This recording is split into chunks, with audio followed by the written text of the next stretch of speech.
Good evening. I am Edgar Allan Poe. I would like to read to you something I wrote many years ago. The Raven. Once upon a midnight dreary, while I pondered, weak and weary, over many a quaint and curious volume of forgotten lore. While I nodded, nearly napping, suddenly there came a tapping, as of someone gently rapping at my chamber door. "'Tis some visitor," I muttered, "tapping at my chamber door, only this, and nothing more." Ah, distinctly, I remember it was in the bleak December, and each separate dying ember wrought its ghost upon the floor. Eagerly I wished the morrow.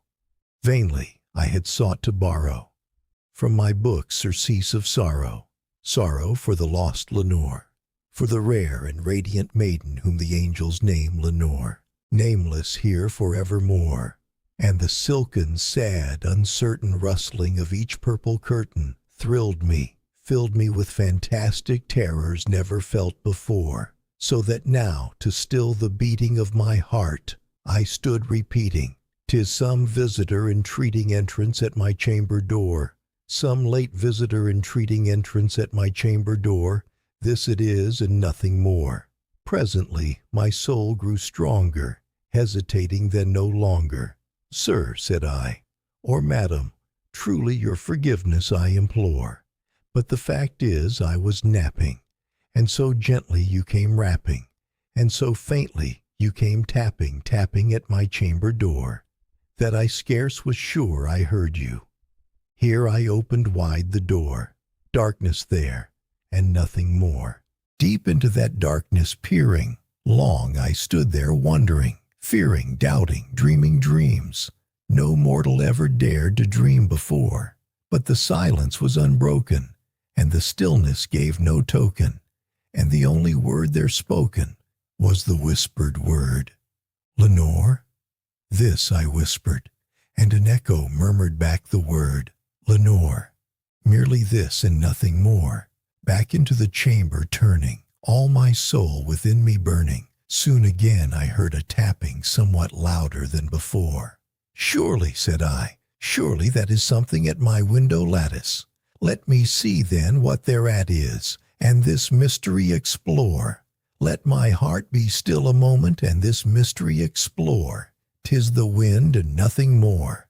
Open here I flung the shutter, when, with many a flirt and flutter, in there stepped a stately raven of the saintly days of yore.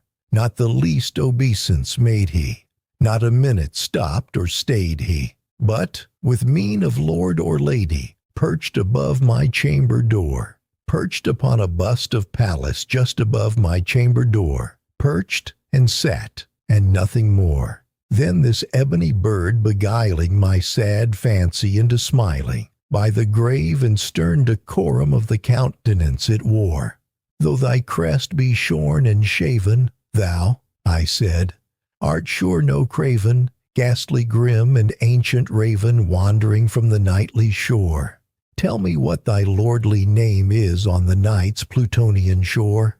Quoth the Raven, 'Nevermore.' Much I marveled this ungainly fowl to hear discourse so plainly, though its answer little meaning, little relevancy bore, for we cannot help agreeing that no living human being ever yet was blessed with seeing bird above his chamber door, bird or beast upon the sculptured bust above his chamber door, with such name as Nevermore.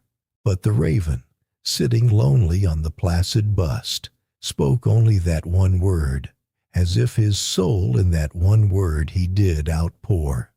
Nothing further than he uttered, not a feather, then he fluttered, till I scarcely more than muttered, 'Other friends have flown before. On the morrow he will leave me, as my hopes have flown before.' Then the bird said, 'Nevermore.'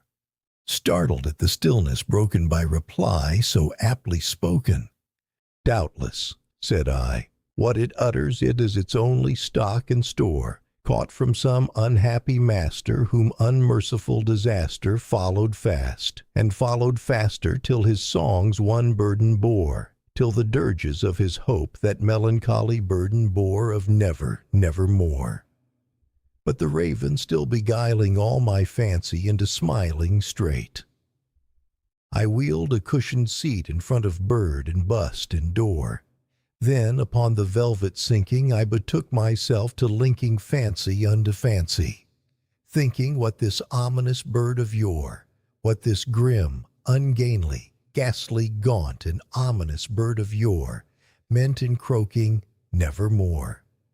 This I sat engaged in guessing, but no syllable expressing to the fowl whose fiery eyes now burned into my bosom's core. This and more I sat divining, with my head at ease reclining on the cushion's velvet lining, that the lamplight gloated o'er, but whose velvet violet lining with the lamplight gloating o'er she shall press, nevermore. Then methought the air grew denser, perfumed from an unseen censer, swung by seraphim whose footfalls tinkled on the tufted floor. Wretch, I cried, thy God hath lent thee, by these angels he hath sent thee respite and nepenthe from thy memories of Lenore. Quaff, oh quaff this kind nepenthe, and forget this lost Lenore. Quoth the raven, nevermore. Prophet, said I, thing of evil, prophet still, if bird or devil, whether tempter sent, or whether tempest tossed thee here ashore, desolate yet all undaunted, on this desert land enchanted, on this home by horror haunted, tell me truly, I implore, is there balm in Gilead? Tell me, I implore. Quoth the raven, nevermore.